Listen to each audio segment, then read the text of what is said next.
So guys, if naghanap kayo ng mga totoong moissanite na earrings, lucky earrings, ayan, may i-recommend ako sa inyo. So let's do unbox. Ito yung nabili ko dito sa shop na to.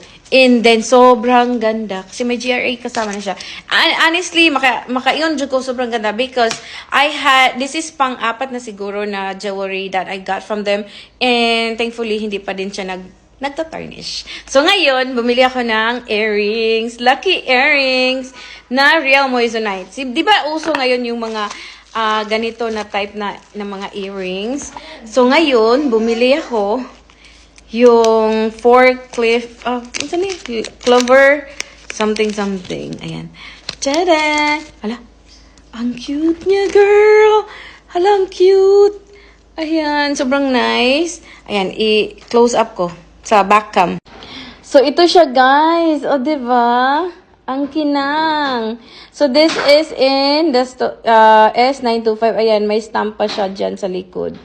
So, ayan. Diba? S925.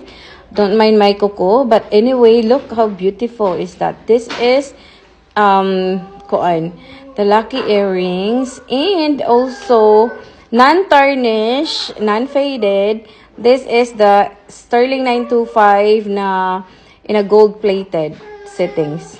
In totoong moissanite talaga. Ayan. O, diba? Sobrang ganda. Ipapakita ko sa inyo when it worn.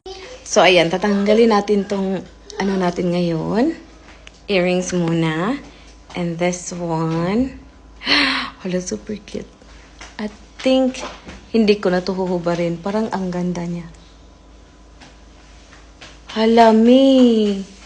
Hala, sobrang cute niya, girl.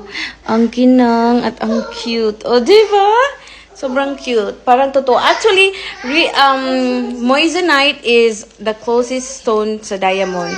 So, yun. So, kung naghahanap kayo ng mga ganito, i-share ko na lang yung link. Kasi sobrang ganda nito.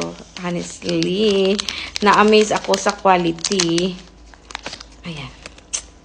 Second, nice yan in person, eh. Ha? Sit lang kayo. Di ba pang laki mo na ano? Di ba?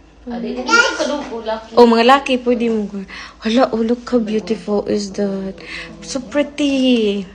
Okay. Di ba? I-share ko na lang yung link.